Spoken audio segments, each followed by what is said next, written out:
దేవునికి స్తోత్రం. దేవునికి స్తోత్రం. అపోస్తుల కార్యములలో మనము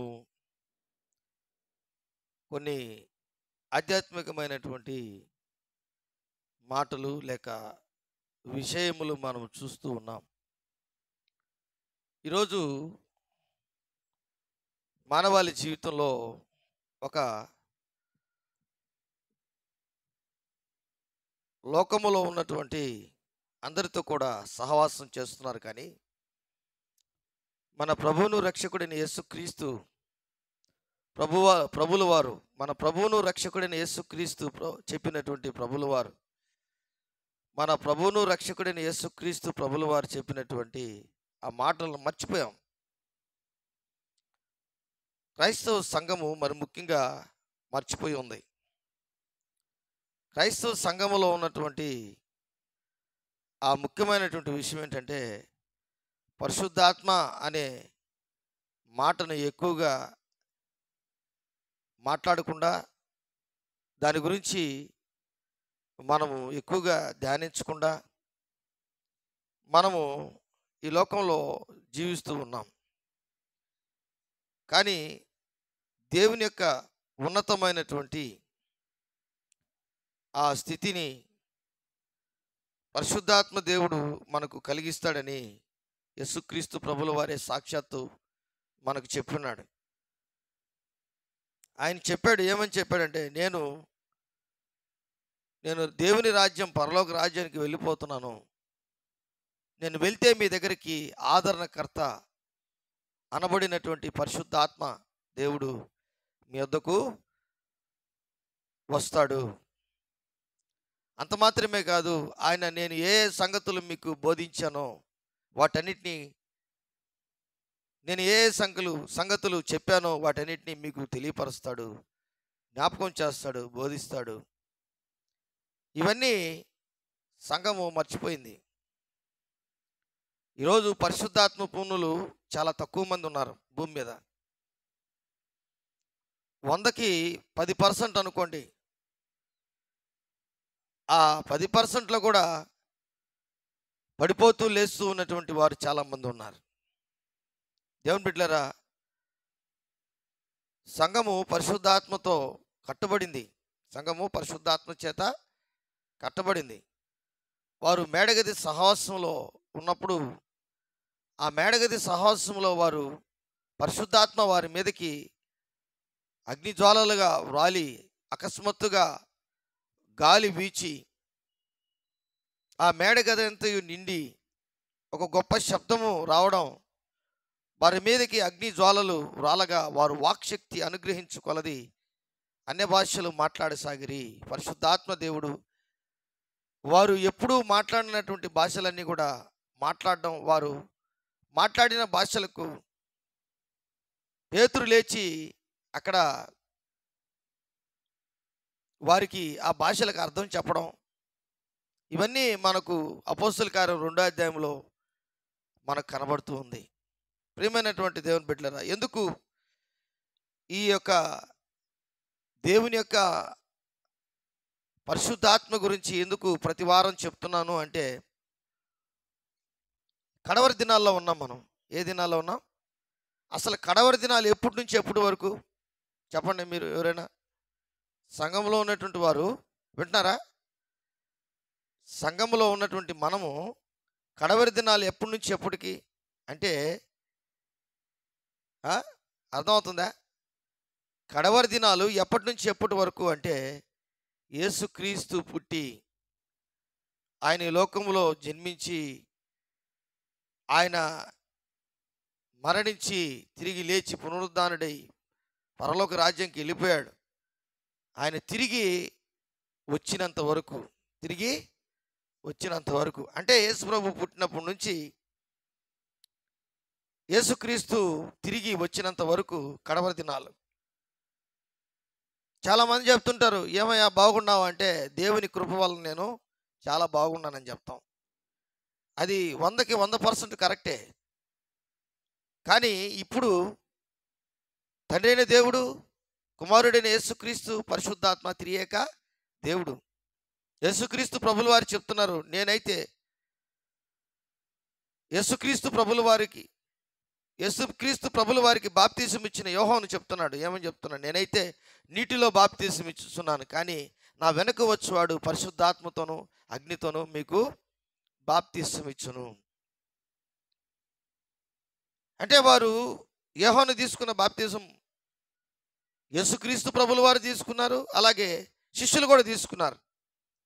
గలిలయ, యోర్దాను నది ప్రాంతముల తీరములో ఉన్నటువంటి వారు, శాస్త్రులు, పరిసయ్యులు, ధర్మశాస్త్రోపదేశకులు అందరూ కూడా యోహాను ఇచ్చిన బాప్తిజం తీసుకున్నారు. ఆ ధర్మశాస్త్రోపదేశకులు యోహాను దగ్గరికి వచ్చి బాప్తిజం మాకు ఇమ్మంటే యోహాను ఏమనంటే, సర్ప సంతానమా, మారు మనసు కలిగి జీవించడం మీకు ఎవరు చెప్పారు అని చెప్పి వారిని పాము సంతానమా అని ఉచ్చరించాడు, మాట్లాడాడు, పలికాడు. ప్రియమైనటువంటి దేవుని బిడ్డలారా, ఈ పరిశుద్ధాత్మ ఒక వ్యక్తి. పరిశుద్ధాత్మ గ్రీకు భాషలో ఒక మాట ఉంది, ఆయన పేరు పారాక్లిట్. ఆయన ఒక వ్యక్తి. ఆయన నీతో మాట్లాడతాడు, ఆయన నిన్ను వెంబడిస్తాడు, ఆయన నీ పక్కనే ఉంటాడు, ఆయన నీలోకి వస్తాడు, ఆయన మీతో ఉంటాడు, నీలో ఉంటాడు. యోహాను సువార్త 14:16-17-18 వచనాలు మీరు గమనించినట్లయితే, ఆయన మీతో ఉండును, ఆయన మీలో ఉండును, లోకము ఆయనను చూడదు, ఆయనను మీరు ఎరుగుదురు, ఆయనను మీరు పొందుకుందురు. లోకము ఆయనను పొందనేరదు, మీరు ఆయనను ఎరుగుదురు. ప్రియమైనటువంటి దేవుని బిడ్డలారా, ఎవరు వీళ్ళు పొందుకునే వాళ్ళు అంటే పరిశుద్ధాత్మ కొరకు కనిపెట్టేవారు. ఈరోజు చాలామంది జీవితాల్లో దేవునితో సంబంధము కలిగి జీవించకుండా, దేవునితో సంబంధము కలిగి ఒక సత్సంబంధం అంటే ఒక రిలేషన్షిప్, ఒక బాంధవ్యం, బంధువులకి నీకు ఉన్నటువంటి రిలేషన్షిప్, భార్యాభర్తలకు ఉన్నటువంటి రిలేషన్షిప్, బంధుత్వం, ఆత్మీయ బంధుత్వం, బిడ్డలకి తల్లిదండ్రులకు ఉన్నటువంటి బంధుత్వం మనకు కూడా ఉండాలంటే రోమీయులకు రాసిన పత్రిక 8వ అధ్యాయము గమనించండి. రోమీయులకు రాసిన పత్రిక 8వ అధ్యాయంలో ఒక మాట ఉంది, 14వ వచనం. దేవుని ఆత్మచేత ఎందరూ నడిపింపబడుదురో వారందరూ దేవుని కుమారులై ఉందురు. దేని చేత మనం నడిపింపబడాలి? ఆత్మచేత. మీరు మనల్ని మనం ప్రశ్నించుకునే దినం ఇది. ఏ కాలంలో ఉన్నామంటే అనాది కాలంలో లేము, ఆది కాలంలో లేము, కృపాకాలంలో కూడా దాటేస్తున్నాం. ఇప్పుడు ఈరోజు గత 1.5 నెల నుంచి కనీసం కొన్ని వేల భూకంపాలు భూమి మీద వచ్చాయి. ఎక్కడొచ్చాయి?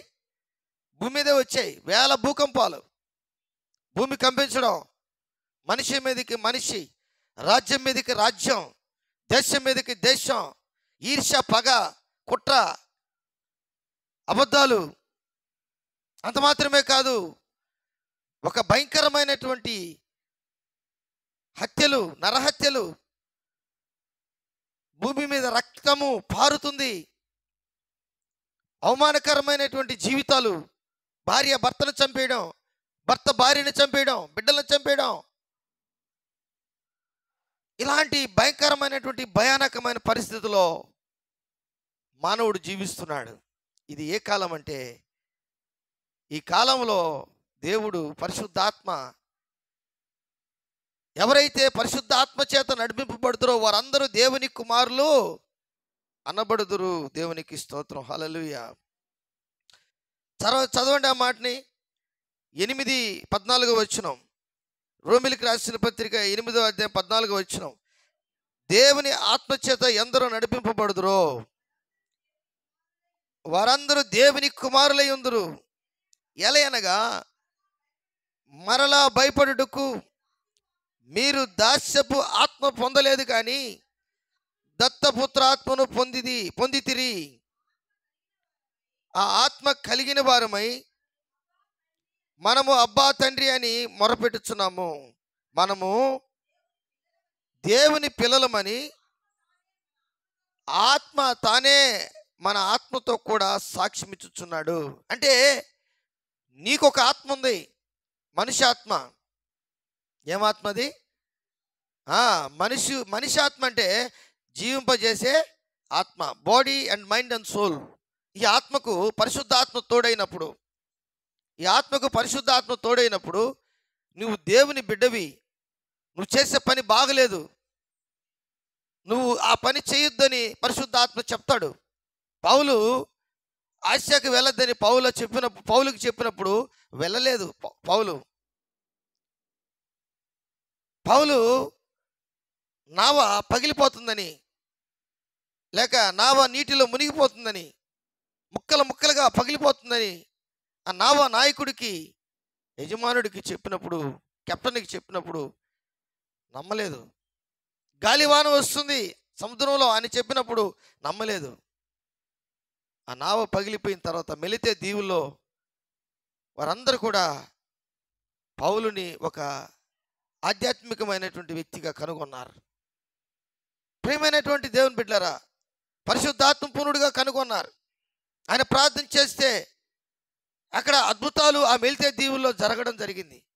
ఆ మెలితే దీవులు వాసులు చాలామంది, ఆ అధికారి, ఆ మెలితే దీవుల్లో ఉన్నటువంటి వారు జబ్బు చేసి, ఆ గొప్పవారందరూ కూడా జబ్బు చేసి బాధతో బ్లడ్ మోషన్స్ అవుతున్న ఒక అతనికి అక్కడ ప్రార్థన చేస్తే అవన్నీ తగ్గిపోయినాయి.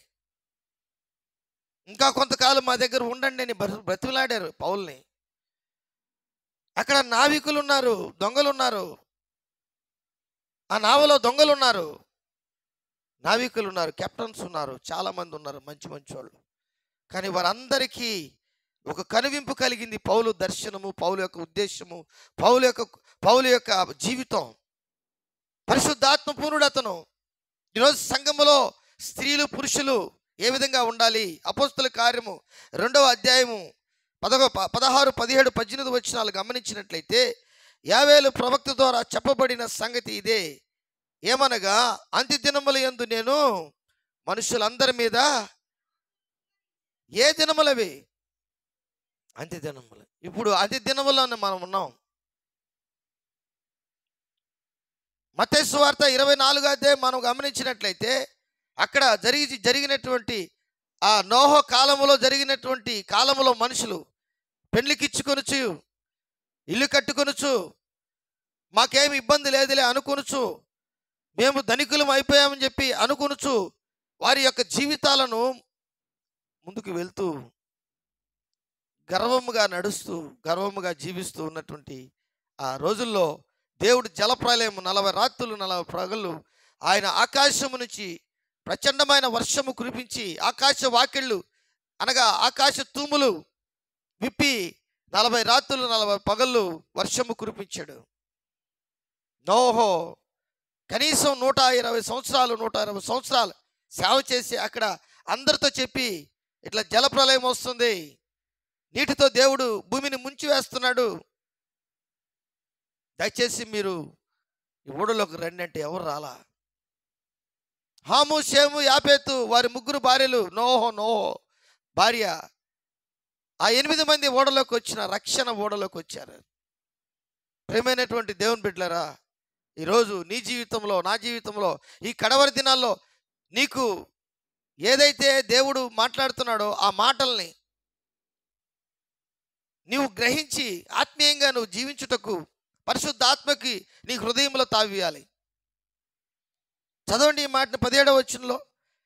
అపోస్తల కార్యము 2:17. అంత్య దినముల యందు నేను మనుషులందరి మీద నా ఆత్మను కుమ్మరించేదను, మీ కుమారులను మీ కుమార్తెలను ప్రవచించెదరు. ఏం చేస్తారంట? మీ కుమారులను. ఈరోజు మన కుమారులు ఎలాగున్నారు? ఒక ఫోన్ తీసుకొని ఆ ఫోన్లోనే జీవిస్తున్నారు. ఒక మూల కూర్చొని పబ్జీ ఆడుతున్నారు, లేకపోతే ఇంకొకటి ఆడుతున్నారు, క్రికెట్ ఆడుతున్నారు ఫోన్లో. బయట కాదు క్రికెట్. ఇప్పుడు గ్రౌండ్కి పోయి గ్రౌండ్లో క్రికెట్ ఆడేవాళ్ళు చిన్నప్పుడు. అర్థమవుతుందా? స్టంప్స్ మోసేవాళ్ళమే, బ్యాట్లు మోసేవాళ్ళు, ప్యాడ్లు మోసుకునే వాళ్ళమే, హెల్మెట్ మోసుకొని పోయేవాళ్ళమే. అంత మాత్రమే కాదు, పిచ్చి బాగలేకపోతే దాన్ని రోల్ చేసేవాళ్ళం. ఆ పిచ్చి బాగు చేసి దానిపైన మ్యాట్ వేసేవాళ్ళం. పెద్దవాళ్ళు వచ్చి నాకు ఎదురు చూసేవాళ్ళం. ఇప్పుడు అలా కాదు. ఇంట్లోనే క్రికెట్ ఆడుతున్నాడు. ఒక చిన్న యవనస్తుడు ఐపీఎల్ బెట్టింగ్ ఆడుతున్నాడు. ఇంట్లో ఉన్న సామాన్లు వస్తువులన్నీ అమ్మేస్తున్నాడు. మంచి మంచి థింగ్స్ అన్నీ అమ్మేస్తున్నాడు. ఇంట్లో ఉన్నటువంటి ఆ ఇంటి పత్రాలు కూడా కుదవబెట్టేస్తున్నాడు. బండ్లు కుదవబెట్టేస్తున్నాడు. బండి కొనడం గొప్ప కాదు. బండి కొనేస్తున్నాడు. బుల్లెట్ లేకపోతే ఇంకోటి ఏదైనా కొనేస్తున్నాడు. కారు కొనేస్తున్నాడు. వాడు ఐపీఎల్ బెట్టింగ్ ఇంకొకటి ఆడేదానికి ఆ కారు కుదవబెట్టేస్తున్నాడు. ఎంతమంది వడ్డీ వ్యాపారస్తుల దగ్గర ఎన్ని బండ్లు ఉంటాయి తెలుసా మీకు? తెలుసా? చాలా బండ్లు ఉంటాయి. ఎవరికి బాగా తెలుసు ఆ విషయం. ఎందుకంటే ఆ వడ్డీ వ్యాపారస్తుల దగ్గర పోయి 10,000కో 20,000కో ఇన్స్టెంట్గా డబ్బులు రావు. ఎవరు ఇవ్వరు. అందుకే బండి తీసుకెళ్ళి అక్కడ పెట్టేస్తే ఆ బండి వలన వారు డబ్బు తీసుకొని మరలా దాని ద్వారా ఏదైనా సంపాదిస్తామని ఐపీఎల్ బెట్టింగో లేకపోతే Indian premium league cricket league అది దాని ద్వారా సంపాదిస్తామని చెప్పి వాడు ఎవడో ఎక్కడో టీవీలో ఆడుతూ ఉంటే 6 బాళ్ళు ఉంటే 6 బాళ్ళకి 4 సిక్స్లు కొడతాడని పందెం పెడతాడు. నువ్వు ఆడు, నువ్వు గెలువు, నువ్వు కొట్టు, నువ్వు బౌలింగ్ అయ్యి, బ్యాటింగ్ ఆడు, వామప్ చేయి, రన్నింగ్ చేయి, బలపడు, శక్తి పొందు, భోజనం బాగా చేయి. ఇవన్నీ పోయినాయి. కడవరి దినాల్లో భయంకరమైనటువంటి తండ్రిని కొట్టే కుమారులు, తల్లిని కొట్టే కుమారులు, తల్లిదండ్రుల్ని తిరుక్కునే ఆడబిడ్డలు భయంకరమైనటువంటి పరిస్థితులు ఉన్నారు. అయితే బైబిల్ చెప్తున్నటువంటి మాట ఏంటంటే నీ కుమార్తెలు నీ కుమారులు ఎలాగ ఉండాలి? ఏం చేయాలి? ప్రవచించాలి. ప్రవచించాలంటే నీవు ఇందాక మనం చదువుకున్న రోమిలికి రాసిన పత్రిక 8వ అధ్యాయము 14వ వచనం, దేవుని ఆత్మచేత ఎందరూ నడిపింపబడుదురో వారందరూ దేవుని కుమారులు అనబడుదురు. హల్లెలూయా. అంటే నువ్వు ఒక కుమార్తెగా దేవునికి ఉన్నావా? నువ్వు ఒక కుమారుడిగా ఉన్నావా? నీ ఆధ్యాత్మికమైన జీవితంలో నువ్వు ఎలాగున్నావు? నువ్వు ఇంట్లో కూర్చొని ఒక వీడియో ఆడుకునేదానికి కాదు నీ యవ్వన జీవితం. సంఘములో నువ్వు పరిశుద్ధ ఆత్మతో నింపబడి, ఆత్మచేత నింపబడి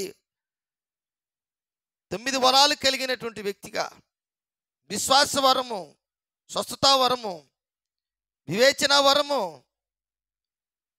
ఇంకా చాలా భాషలు మాట్లాడే వరము, భాషలకు అర్థం చెప్పే వరము, ఎన్ని వరాలు ఉన్నాయి? 9 వరాలు. అవన్నీ కూడా నువ్వు సంపాదించుకోవాలి. 9 ఆత్మఫలాలు నువ్వు సంపాదించుకోవాలి. ప్రార్థన చేయాలి, దేవుణ్ణి అడగాలి. లూకాసు వార్త 11వ అధ్యాయం 11వ వచనం, 12వ వచనం, 13వ వచనం చూడండి.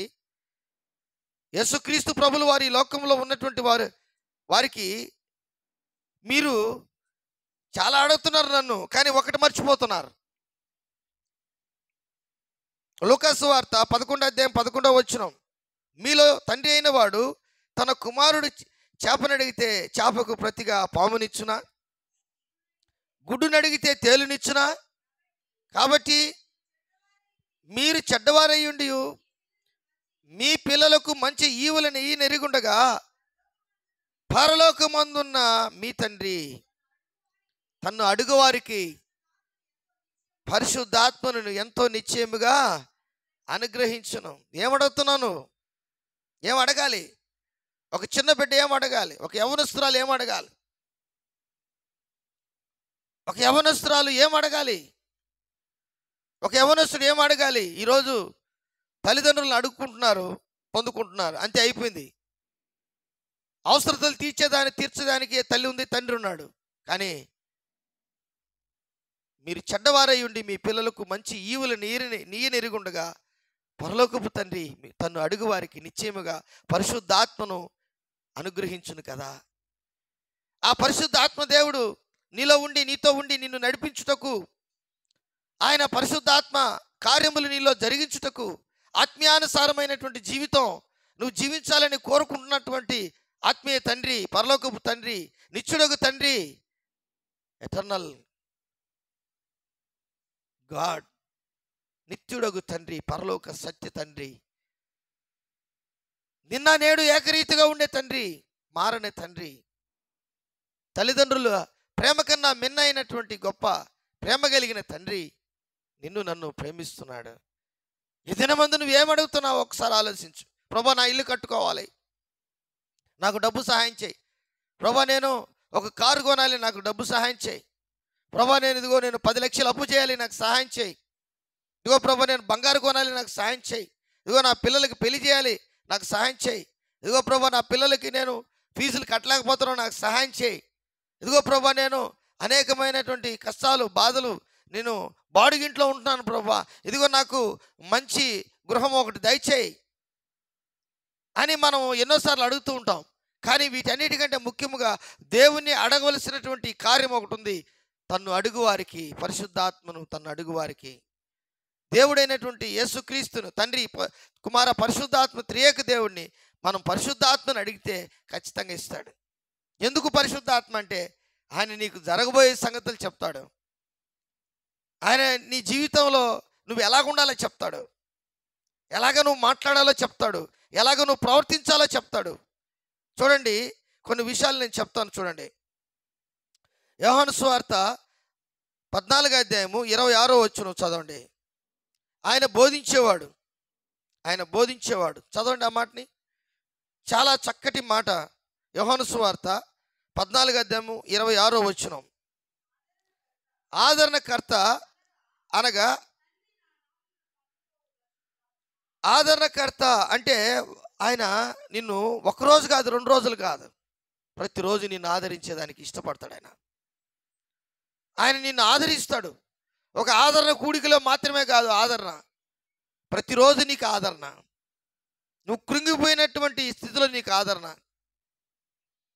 నాకెవరు లేరు అనుకుంటున్నటువంటి స్థితిలో నీకు ఆదరణ, నాకు డబ్బు లేదు అనుకున్నటువంటి పరిస్థితుల్లో నీకు ఆదరణ, నా జీవితంలో అన్నీ నేను కోల్పోయినాను, నేను అన్నీ, నా బంధువులు, నన్ను ప్రేమించే వారందరూ నాకు దూరం అయిపోయారని చెప్పి అనుకుంటున్నటువంటి స్థితిలో ఆదరణకర్త, ఆదరణ, ఇవన్నీ ఆ ఆదరణకర్త నేనేం చేస్తాడంటే, అనగా తండ్రి నామమున పంపవు పరిశుద్ధాత్మ సమస్తమును మీకు బోధించి నేను మీతో చెప్పిన సంగతులన్నిటినీ మీకు జ్ఞాపకము చేయను. హల్లెలూయా. అంటే ఆయన నీతో మాట్లాడుతూ ఉంటాడు. ఎవరైతే దేవుని ఆత్మచేత నడిపింపబడతారో, ఎందరైతే దేవుని ఆత్మచేత నడిపింపబడతారో, అంటే ఆత్మ కొరకు ఎదురు చూస్తారో, ఆత్మచేత నింపబడతారో, ఆత్మచేత నడిపింపబడతారో, అర్థమవుతుందా? ఆత్మచేత నింపబడ్డం, ఆత్మచేత నడిపింపబడ్డం, ఆత్మచేత బోధింపబడ్డం, ఆత్మచేత హెచ్చరింపబడ్డం. హెచ్చరిక అంటే పోవద్దు నాయనా, చేయొద్దు నాయనా, తప్పు చేయొద్దు నాయనా. ఈరోజు యవ్వనస్తులు చాలా తప్పులు చేస్తున్నారు. చాలా తప్పులు. ఎన్ని తప్పులు అంటే, వారి యవ్వన జీవితాన్ని ప్రభువుకి సమర్పించాల్సింది పోయి, సమర్పణ లేకుండా వారు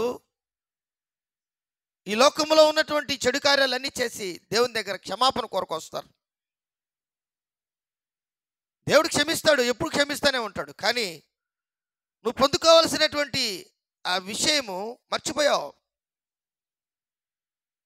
దేవుడు జ్ఞాపకం చేసే దేవుడు. చూడండి, ఆయన చిత్తాన్ని నీ జీవితంలో నెరవేర్చడానికి ఇష్టపడే దేవుడు. ఇంకొకటి, బోధించే దేవుడు. ఆ పరిశుద్ధాత్మ దేవుని చిత్తాన్ని నెరవేర్చడానికి నీ జీవితంలో ఇష్టపడే దేవుడు. 1 కొరింథీయులకు రాసిన పత్రిక 12వ అధ్యాయము 11వ వచనం. 1 కొరింథీయులకు రాసిన పత్రిక 12వ అధ్యాయం 11వ వచనం. ఆయనను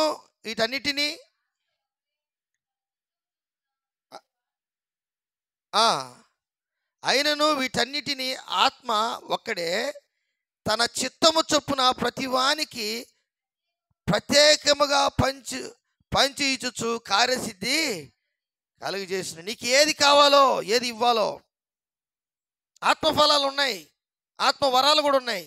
వాటన్నిటిని నీకు ఇవ్వాలని కోరుకుంటున్నాడు దేవుడు. 7వ వచనం అంటాడు, అయినను అందరి ప్రయోజనము కొరకు ప్రతివానికి ఆత్మ ప్రత్యక్షత అనుగ్రహింపబడుచున్నది. ఏం పడుచున్నది? ప్రత్యక్షత అనుగ్రహింపబడుచున్నది. ఏం ప్రత్యక్షత అంటే ఆత్మ ప్రత్యక్షత అనుగ్రహింపబడుచున్నది.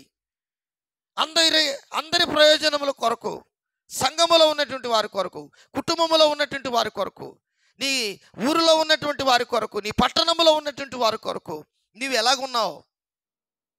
నీ యొక్క యవ్వన జీవితం క్రీస్తుతో ముడిపడినటువంటి వ్యక్తిగా, నీ ఆధ్యాత్మికమైన జీవితం క్రీస్తుతో మమేకమైనటువంటి వ్యక్తిగా, క్రీస్తు నీలో ఉన్నటువంటి వ్యక్తిగా, పరిశుద్ధాత్మ త్రియేక దేవుడు నీ జీవితంలో అద్భుత కార్యములు చేసే వ్యక్తిగా ఆ ప్రత్యక్షతలో నువ్వు నడవాలి.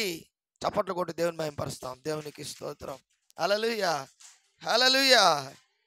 8వ వచనం చూడండి, ఎలైనగా ఒకనికి ఆత్మ మూలముగా బుద్ధివాక్యమును, మరొకనికి ఆత్మను అనుసరించిన జ్ఞానవాక్యమును, మరి ఒకనికి ఆత్మ వల్లనే విశ్వాసమును, మరి ఒకనికి ఆ ఒక్క ఆత్మ వల్లనే స్వస్థపరచు వరమును, మరి ఒకనికి అద్భుత కార్యములు చేయు శక్తియు, మరి ఒకనికి ప్రవచన వరమును, మరి ఒకనికి ఆత్మల వివేచనయు, మరి ఒకనికి నానా విధాల భాషలను, మరి ఒకనికి భాషలు అర్థము చెప్పు శక్తియు అనుగ్రహింపబడి ఉన్నది.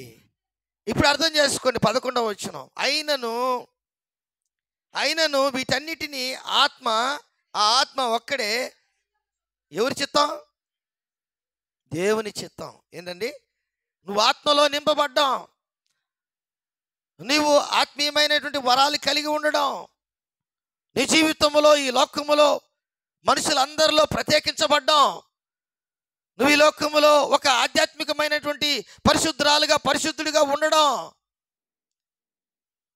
ఈ లోకములో నువ్వు ఒక ప్రవక్తగా ఉండడం, పరిశుద్ధాత్మ చేత నింపబడినటువంటి వ్యక్తిగా నువ్వు ఉండడం,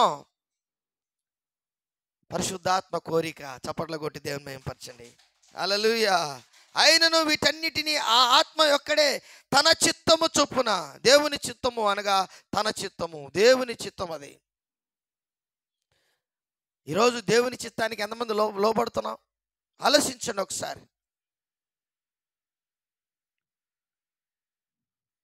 చాలామంది జీవితంలో దేవుని ఆత్మకు తావీయకుండా ఈ లోకములో ఉన్నటువంటి శరీరాశి, నేత్రాశి, జీవడంబులకి తావిచ్చినటువంటి వారముగా మనం ఉన్నప్పుడు ఈ ఆత్మ చిత్తాన్ని, అంటే పరిశుద్ధాత్మ చిత్తాన్ని మనం ఎప్పటికీ నెరవేర్చలేము, పొందుకోలేము. అందుకే మనం దేవునికి సిద్ధపాటు కలిగినటువంటి వ్యక్తిగా, ఆయనకి దగ్గరగా ఉన్నటువంటి వ్యక్తిగా మనం చదువుకున్నాం. రోమిలికి రాసిన పత్రిక 8:14 ఆ మాటను మరొకసారి చదవండి. దేవుని ఆత్మచేత ఎందరూ నడిపింపబడుదురో వారందరూ దేవుని కుమారులై ఉందరు. హల్లెలూయా, హల్లెలూయా. చూడండి, ఇంకొక విషయాన్ని మనము అపోస్తల కార్యం 16:6 చూడండి. ఆయన మన జీవితంలో కొన్ని నిషేధిస్తాడంట. అపోస్తల కార్యం 16:6 ఆసియాలో వాక్యము చెప్పకూడదని పరిశుద్ధాత్మ వారిని ఆటంకపరిచినందున వారు పుగ్రియా, గలతియా ప్రదేశముల ద్వారా వెళ్ళిరి. మూసియా దగ్గరకు వచ్చి బితూనియకు వెళ్ళుటకు ప్రయత్నము చేసిరి కానీ ఎవరి ఆత్మ? యేసు యొక్క ఆత్మ వారిని వెళ్ళనీయలేదు. తండ్రి, కుమార, పరిశుద్ధాత్మ త్రియేక దేవుని యొక్క ఆత్మ. ఈరోజు నీ కుమారుడిని నువ్వు ఆడికి పోవద్దురా నాయన అంటే ఆడికే పోతాడు. నీ కుమార్తెని అది చేయొద్దమ్మంటే లేదమ్మా నాకు అదే కావాలంటది. దేవుని బిడ్డలారా, ఈ మధ్యకాలంలో నాకు ఒక సమస్య, మా ఫ్రెండ్కి ఒక సమస్య వచ్చింది. ఆ సమస్య ఏంటంటే అతను కుమార్తె పెండ్లీడుకు వచ్చింది. ఆ పెండ్లీడుకు వచ్చినటువంటి కుమార్తెకి ఒక పురుషుడు పరిచయం అయ్యాడు, ఒక యవనస్తుడు. వాడు చాలా చెడ్డోడు, అందరికీ తెలుసు అది. కానీ ఈ అమ్మాయి అతన్ని ప్రేమించింది, ఆ అబ్బాయి అతన్ని ప్రేమించాడు. వాడికి ఉద్యోగం లేదు, పని చేసుకోడు, బాగా తాగుతాడు, జూదం ఆడతాడు, వ్యభిచారం చేస్తాడు. అయినా ఈ అమ్మాయి అతని యొక్క ఎత్తు, పొడుగు, లావు ఇవన్నీ చూసి, అందం చూసి అతన్ని ప్రేమించింది. తండ్రి చెప్పాడు, ఏమని చెప్పాడంటే, అమ్మ అతను మంచివాడు కాదని చెప్తున్నా, నీకు ఇంకొక మంచివాడిని నేను పెళ్లి చేసి నీకు బంగారు కానీ, నీకు పెళ్లి కానీ అన్నీ కూడా ఘనంగా చేస్తానని చెప్పాడు. ఆమె వినలా, తల్లిదండ్రుల మాట వినలా, ఆ యవనస్తురాలు వినలా. ఆమె బాగా చదువుకోంది, డిగ్రీ చదువుకోంది, ఆమె వెళ్ళిపోయింది. పోయిన తర్వాత అనేకమైన కష్టాలు, అనేకమైన ఇబ్బందులు, అనేకమైనటువంటి శ్రమలు. కొంతకాలానికి మరలా తండ్రి దగ్గరకు వచ్చారు. దేవుని బిడ్డలారా, ఈరోజు ఇలాంటి పరిస్థితులు కొన్ని ఎన్నో ఉన్నాయి. తల్లికి తండ్రికి అపకీర్తి తెచ్చేవారు, అవమానం చేసేవాళ్ళు, తల్లిదండ్రుల్ని మనసును బాధ పెట్టేవాళ్ళు యవ్వనస్తులు. బైబిల్ చెప్తుంది, అపోస్తల కార్యము 2:17 చదవండి ఆ మాటని. అపోస్తల కార్యం 2:17 మీ కుమారులు అంత్య దినముల యందు నేను మనుషులందరి మీద నా ఆత్మను కుమ్మరించేదను, మీ కుమారులను మీ కుమార్తెలను ప్రవచించెదరు, మీ యవ్వనులకు దర్శనములు కలుగును, మీ వృద్ధులు కలలు కందురు. ఆ దినములలో నా దాసుల మీదను నా దాసురాండ్ల మీదను నా ఆత్మను కుమ్మరించెదను గనుక వారు ప్రవచించెదరు. ప్రియమైనటువంటి దేవుని బిడ్డలారా, ఇందులో మనం ఉన్నామా? కలలు కనేవారు, దర్శనములు చూసేవారు, భాషలు మాట్లాడేవారు, భాషలకు అర్థం చెప్పేవాళ్ళు. సంఘములో ఈరోజు ఇవన్నీ బోధించట్లేదు. కారణం ఏంటంటే, మనము మన జీవితం మనకు అర్థం కాక అన్నీ బాగున్నాయి అని అనుకుంటున్నాం. కానీ చాలా భయానకమైనటువంటి పరిస్థితిలో సంఘం ఉంది. ఎత్తబడే రోజులు స్టార్ట్ అయినాయి. దేవునికి స్తోత్రం. సంఘము ఎత్తబడే రోజు స్టార్ట్ అవుతుంది. సంఘమును దేవుడు ఎత్తుకొని పరలోక రాజ్యానికి తీసుకువెళ్ళే ఆ ఎత్తబడే సంఘములో, పరిశుద్ధుల గుంపులో నువ్వు నేను చేర్చబడకపోతే ఎలాగా? రూపాంతరము చెందకపోతే ఎలాగా? ఆ పరిశుద్ధ దేవుడు కోటాను కోట్ల దేవదూతల పరివారముతో, ఆర్భాటముతోను, ప్రధాన దూత శబ్దముతోను ఆయన దిగి వచ్చేటప్పుడు సంఘములో ఉన్నటువంటి పరిశుద్ధులందరూ రూపాంతరము చెందే రోజు వస్తుంది. ఆ రూపాంతరము చెందాలంటే నీవు నేను పరిశుద్ధాత్మతో నింపబడి ఉండాలి. ఆత్మ స్వరము, ఆత్మ చెప్పు సంగతులు చెవుగలవాడు వినుగాక. అందరూ చెప్తాం, ఆత్మ చెప్పు సంగతులు చెవుగలవాడు వినుగాక. ఎప్పుడైతే ఆత్మ చెప్పు సంగతుల్లోకి నువ్వు వస్తావో, గ్రహిస్తావో, దేవుని యొక్క శక్తి, దేవుని యొక్క అభిషేకం, దేవుని యొక్క రూపాంతరపు స్థితి నీకు దేవుడు కలిగిస్తాడు. మార్పు చెందే స్థితి. యేసుక్రీస్తు ఆయన చనిపోయి 3వ దినం ముందు ఏ విధంగా లేచి ఆయన బేతనియ వరకు కొన్ని దినాలు ఉండి, బేతనియ వరకు శిష్యులందరినీ తీసుకెళ్ళి చేతులెత్తి వారిని ఆశీర్వదించినప్పుడు వారి చూస్తూ ఉండగా ఆయన మేఘారూరుడై, అనగా ఆకాశమునకు ఎత్తబడడం, రూపాంతరము చెందడం ఏ విధంగా జరిగిందో, క్రైస్తవ సంఘములో దేవుని యొక్క పరిశుద్ధాత్మ పూర్ణులైనటువంటి బిడ్డలందరూ కూడా అలాగే రూపాంతరము చెందుతారో. చప్పట్ల కొట్టి దేవుని మహిమపరచండి. హల్లెలూయా. ఈరోజు నీ జీవితంలో అలాంటి స్థితి కలగాలని నువ్వు కోరుకుంటున్నావా? నీ పిల్లలను ఆశీర్వాదము దేవుని యొక్క సన్నిధిలో నీవు కలిగించాలని తల్లిగా, తండ్రిగా నీవు ఎంత ప్రయాసపడుతున్నావో ఈ ప్రయాసాలన్నీ కూడా పరిశుద్ధాత్మ దేవుడు చూస్తున్నాడు. దేవునికి స్తోత్రం. హల్లెలూయా. అపోస్తల కార్యము 21:9 చూడండి. 6 నుంచి 9 చూడండి. అపోస్తల కార్యము 21 7, 8, 9 చదవండి. మేము తూరు నుండి చేసిన ప్రయాణము ముగించి తొలెమేకు వచ్చి సహోదరులను కుశలం అడిగి వారి యొద్ద ఒక దినముంటిమి. మరునాడు మేము బయలుదేరి కైసరాకు వచ్చి 7గురిలో ఒకడును సువార్థికుడైన ఫిలిప్పు ఇంట ప్రవేశించి అతని యొద్ద ఉంటిమి. కన్యకలుగా ఉన్న 4 కుమార్తెలు అతని కుండిరి. వారు ప్రవచించువారు. మేము అనేక దినములు అక్కడ ఉండగా అగబు అనే చాలమ్మా, దేవునికి స్తోత్రం. ఫిలిప్పు కుమార్తెలు ఎంతమంది అండి? 4 ప్రవచిస్తున్నారు. మిస్ కాలేదు ఒక్కరు కూడా. ఈరోజు మనము 4 కుమార్తెలు అయితే రకరకాలుగా ఉంటారు, రకరకాలుగా ఆలోచిస్తూ ఉంటారు. యవ్వన స్థితిలో ఉన్నటువంటి కుమార్తెలు ఇంట్లో ఈరోజు కాస్మెటిక్స్ ఉన్నాయి.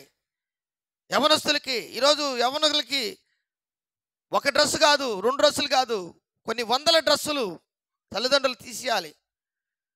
సినిమా యాక్టర్ ఏదైతే వేసుకుంటుందో అది